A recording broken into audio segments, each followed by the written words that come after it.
The numbers are out. Billions funneled to India through USAID. Not only that, a billion went into Ukraine also, and that happened when Biden was still the vice president. It gives you a pattern of how huge funds were funneled through USAID. I have a small slide deck to share with you and also a small video to share with you where you can hear for yourself President Biden essentially saying, I blackmailed Ukraine into accepting my terms. And if they did not accept, I was not going to release $1 billion aid package. So all this is going to happen on this monologue. I request all of you to please like this video. And if you have not already subscribed to our channel, kindly subscribe. I'm going to come to India in just a minute. Let's first look at what played out in Ukraine. Remember, at that time, Biden was still the vice president of the United States. Well, the then vice president, Joe Biden, threatened to withhold the loan guarantee unless Ukraine fired Prosecutor General Viktor Shokin. Shokin was investigating Burisma. I've been saying this to you so many times that Burisma is a Ukrainian energy company where Hunter Biden was sitting as a board member. Burisma was under scrutiny for alleged corruption and shady business deals, and Shokin claimed he was removed due to pressure from Biden and West officials. Now, Biden publicly admitted to pressuring Ukraine, saying, I'm leaving in 6 hours. If the prosecutor is not fired, you are not getting the money. Hard to believe, isn't it? Let's take a quick look at the video itself. It just happened to be that was the assignment I got. I got all the good ones, so I got Ukraine, and I remember going over convincing our team, or others, to convincing us that we should be providing for loan guarantees. And I went over, I guess, the 12th, 13th time to Kyiv, and I was supposed to announce that there was another $1 billion loan guarantee. And I had gotten a commitment from Poroshenko and from Yatsenyuk that they would take action against the state prosecutor, and they didn't. So they said they were walking out to the press conference. I said, no, I said, we're not going to give you the $1 billion. They said, you have no authority. You're not the president. The president said. I said, call him. I said, I'm telling you, you're not getting the $1 billion.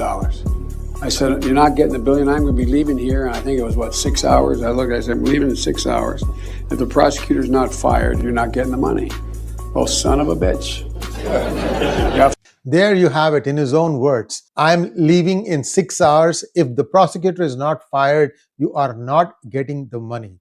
Well, son of a bitch, he got fired. You heard that. So in April 2014, Hunter Biden joined the board of Burisma Holdings, a Ukrainian energy company. Reports indicate that he was compensated approximately $83,000 per month, which comes to about $1 million a year for being on the board. And after Joe Biden left the vice presidency, the number got halved. That is $500,000. So there it was a lot of money Burisma was handing out to Hunter Biden, and perhaps there was a kickback to Joe Biden also, because you have to go back and look at the Hunter Biden revelations to understand what all was happening from his laptop. Well, the guy has gotten a pardon. I don't know if any other things he can be hooked onto it. I have no idea what kind of a pardon was given. So let's close that chapter. But can Biden be prosecuted? I don't know. I'm not sure if Trump is thinking along those lines, or he's just trying to finish off USAID the way it is going, because I am hearing that between 643 to 255 is what USAID's strength is going to be after all these things are done. USAID was employing 10,000 people. That gives you an idea of how much DOGE has really taken a crack at it. By the way, the DOGE access to Treasury has been put on hold, I'm told, because a judge has put a temporary stay while he examines the whole matter. So we'll have to wait and see what is going to happen there. But that's where the big numbers are going to come. I'm sure the Trump administration has done its homework before they task DOGE to do this thing. I would caution DOGE, though, to say that if you are doing a broad cut of funds, please make sure that there is a quick and efficient redressal mechanism, because I am hearing that many people who had genuine contracts with some of these departments had nothing to do with DEI are also completely put on hold. That hampers work. Salaries have to be paid, mortgages have to be paid. You get the idea. So I think DOG needs to also make sure that there is a redressal mechanism, and if it is genuine, to allow those companies to continue doing what they are doing. Now let us take a look at what Victoria Nuland did when they used the USAID funds to effect a revolution called the Maidan uprising in Ukraine to overthrow Yanukovych of Ukraine. Yanukovych was a Russian-speaking person, but he was elected as the president of Ukraine. And guess what? The United States would have nothing of it. Remember Sheikh Mujibur Rahman? Something similar, I think. Well, Victoria, then the Assistant Secretary of State for European and Eurasian Affairs, said in 2013 that the US had invested $5 billion in Ukraine since 1991. 1991 is when I think Ukraine pulled away from the USSR. So some sources suggest that the US played a direct role in the 2014 Maidan protests, aiming to instigate a regime change. So Yanukovych is removed. Then what does Russia do? They went and annexed Crimea, tried to put a plebiscite there and said that everybody in Crimea wants to merge with Russia, and that is still holding. Russia is continuing to occupy and rule over Crimea. So this is the tit for tat. And then, of course, the 2022 war that started between Ukraine and Russia, that is still going on. Now, how did people come to know what happened? There was a leaked phone call between Nuland and the then US Ambassador 𝗤𝗲𝗄𝗍 𝗫𝗫 in February 2014 that revealed discussions about preferred candidates for Ukraine's government. This fueled claims of US interference in the domestic affairs of Ukraine. The USAID has been active in Ukraine since 1992, supporting various initiatives to strengthen democratic governance and civil society. Remember, for everything that has happened in Ukraine, it's a very fledgling democracy. It's only 36 years old. It is still finding its feet as a democratic country. In fact, if you've seen that comedy in which Zelensky was the guy who becomes the president, you can understand some of the comically they talk about how much corruption is there, how banks disappear overnight with people's money, and so on and so forth. And what you're seeing in real life, some of those things are actually playing out. Some sources suggest that USAID funded programs may have empowered civil society groups involved in the Maidan protests and orchestrated the uprising. Basically, what they are saying is that this, seeded the seeds of democracy in Ukraine, and that's how the Maidan protests happened. Without some kind of a financial incentive, these things don't happen. So that was Ukraine. Now let's take a look at the USAID role in India.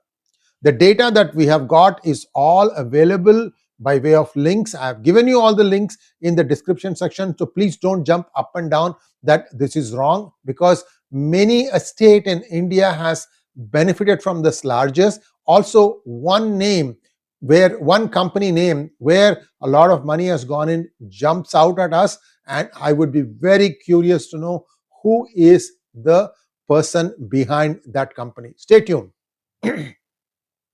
How much money did USAID funnel into India between 2021 and 2024? If I have to guess, the plan to unseat Modi must have been sold in 2021, and that's why USAID was pumping so much money. No, you turn around, any anti-Modi, anti-Indian stance person appears to have had some grant from USAID. That's it. None of these people can, even get a attendance job in a media publication company now. Why is that? One wonders. So many recipients of USAID funding were entities engaged by the Indian central and state governments. These organizations work across, sectors: healthcare, education, infrastructure, and governance. So USAID has permeated just about every strata of Indian society. Why were they allowed to bring in so much money? It was not small, 6.5 billion. But I'm just going to run through some of the names to which the money was given. Take a look at it. Some of them, they have withheld the name, says miscellaneous foreign awardees, 4,000. Jefferson Consulting Group LLC, 129,000. Domestic awardees undisclosed, 783,000. So whenever people come from the US embassy to meet with people like Owaisi, that immediately triggers suspicion because of this. Try denying this. All the opposition people appear to have been having some role in getting funds from USAID. But these people are 𝗟𝗡𝗄𝗄, I'm telling you. They will not spend their own money, especially when foreign money is coming in. And that is my freaking money. I'm pissed. This is just one set. Look at some other Indian sounding name, because that's when things start getting very interesting. Let's see. Like I said, we have given you the site where you can go in and do your own searching on various names. For example, look at this one here. Priyanka India Private Limited, $238,500. Okay, then look at the next page. Another one for $394,000, Priyanka India Private Limited. Then another one for $569,000, Priyanka India Private Limited. Another one for $756,000, same Priyanka, Priyanka, Priyanka, Priyanka, Priyanka everywhere. Who is this Priyanka? Who is Anupama Rangappa? $20,000. So you get the idea here how much money has been given to various places, public sector companies, private sector companies, state governments, and who has been doing the bidding of the United States.